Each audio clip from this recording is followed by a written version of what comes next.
There's a very specific kind of restlessness that doesn't feel like energy and doesn't feel like tiredness either. You lie down, ready to sleep, and your legs suddenly feel impossible to ignore. Not painful exactly, not cramping, just an uncomfortable, almost electric urge to move, as if stillness itself has become irritating. You shift position, it eases for a moment, then it comes back. If you felt that, you probably wondered, why does this only seem to happen when I finally stop moving? Imagine your nervous system as a set of traffic lights, constantly directing signals between your brain and body.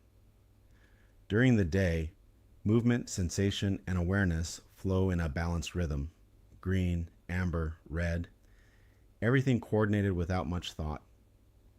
Restless Legs Syndrome, or RLS, is what happens when those signals don't settle properly into their night mode. The lights keep flickering, sending mixed messages between stillness and movement. The condition is neurological, meaning it involves the way the brain and nerves communicate.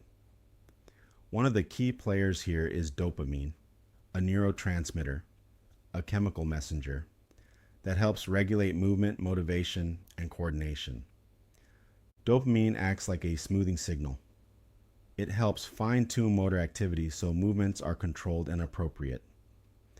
When dopamine signaling is slightly altered, the brain's ability to regulate movement becomes less stable. This doesn't cause obvious, large movements like a tremor. Instead, it creates a sensation, an internal cue, that something needs to move, even when there's no external reason. That's why restless legs doesn't feel like a muscle problem. It feels deeper, harder to describe. People often say it's like tingling, pulling, buzzing, or a creeping sensation under the skin. And here's something interesting. The urge improves when you move. Walking, stretching, even just shifting your legs can temporarily quiet the sensation. That's because movement feeds back into the nervous system, briefly restoring balance in those signals. But when you stop, the loop begins again. Have you noticed how it tends to appear in the evening or at night? That timing isn't random. Dopamine levels naturally follow a circadian rhythm. They're slightly lower in the evening. For most people, this drop isn't noticeable, but in RLS, it can make the signaling imbalance more obvious. At the same time, your body is trying to transition into rest mode. Movement decreases, external distractions fade, and your awareness turns inward. Sensations that would go unnoticed during the day become much more prominent.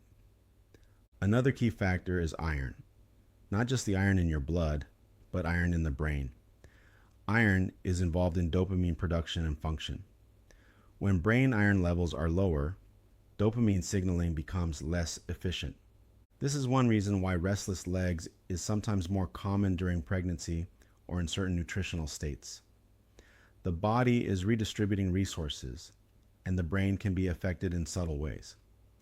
Here's a common misconception, that restless legs is simply caused by poor circulation. While blood flow can influence comfort, the core issue is neurological signaling, not blocked or reduced circulation. That's why rubbing or moving the legs helps, not because it's improving blood flow directly, but because it's changing sensory input and calming the nerve pathways involved. There's also a connection with something called periodic limb movements of sleep. These are small, involuntary leg movements that occur during sleep cycles. Not everyone with restless legs has them, but the two often overlap, suggesting a shared mechanism in how the brain regulates movement during rest. Another lesser-known detail is that certain medications and substances can influence symptoms. Antihistamines, for example, can cross into the brain and affect neurotransmitters, sometimes making sensations more noticeable. Caffeine plays a role too. It blocks adenosine, a chemical that builds up through the day to promote sleepiness.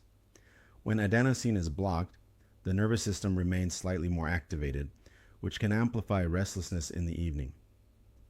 Temperature sensitivity is another subtle factor. Some people notice that warm environments make symptoms more noticeable, while cooler conditions feel calming. This may relate to how sensory nerves respond to temperature and how the brain interprets those signals. There's also the role of inactivity. Long periods of stillness, like sitting on a plane, watching a film, or lying in bed, remove the natural feedback that movement provides. Without that feedback, the nervous system can become more aware of internal sensations. Interestingly, gentle, regular movement during the day often reduces symptoms later on. Not intense or exhausting activity, but consistent movement that keeps those neural pathways engaged and balanced. The sensation itself, as strange as it feels, has a purpose. It's the brain signaling a need for movement when its internal regulation isn't fully settled. In a way, it's protective, encouraging circulation, activity, and responsiveness. It just becomes disruptive when it appears at the wrong time. There are also environmental and behavioral patterns that seem to support the system. A predictable evening routine helps the brain transition more smoothly into rest mode. Gradual reduction in light and stimulation signals that it's safe to power down. Some people find that sensory input, like gentle stretching, massage, or even the weight of a blanket, changes how the nervous system interprets those internal signals, not removing them, but softening their intensity. Another lesser-known detail is hydration. Fluid balance affects nerve function and muscle responsiveness. Even mild dehydration can subtly increase sensitivity in the body. Magnesium, a mineral involved in nerve signaling and muscle relaxation, is also often discussed in this context. It doesn't override the system, but it supports the processes that help nerves communicate more smoothly. And then there's the mental aspect, not in the sense that it's imagined, but in how attention interacts with sensation. The more closely you focus on the feeling, the more defined it becomes. The brain amplifies what it monitors. Have you ever noticed how distractions sometimes reduce the intensity, even if it doesn't remove it completely? That's the brain shifting its focus, changing how signals are prioritized. The experience of restless legs can feel frustrating, especially when you're tired and just want to rest. That contrast between needing sleep and feeling unable to settle can make the sensation feel even stronger.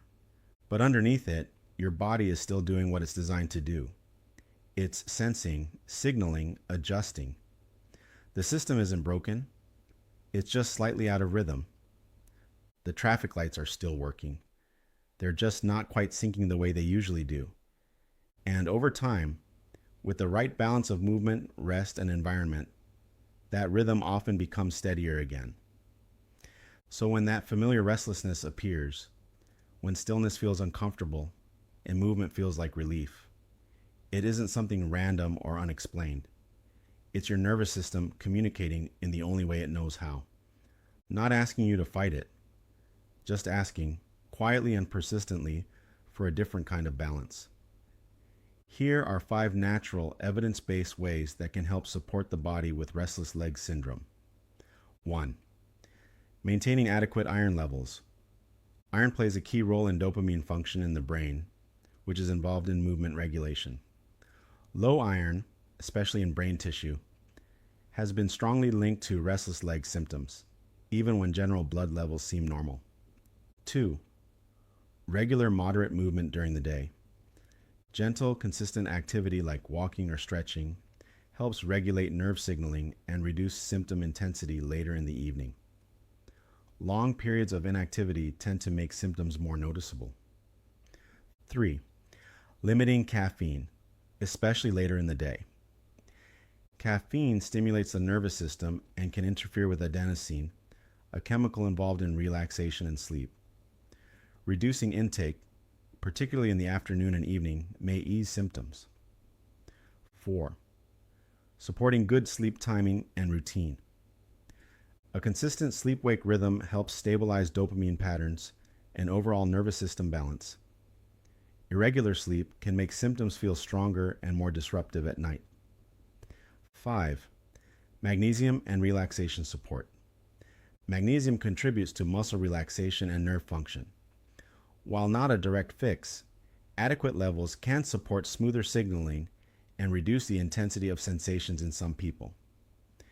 These approaches work by supporting the underlying systems involved: dopamine signaling, nerve sensitivity, and circadian rhythm, rather than trying to override the sensations themselves.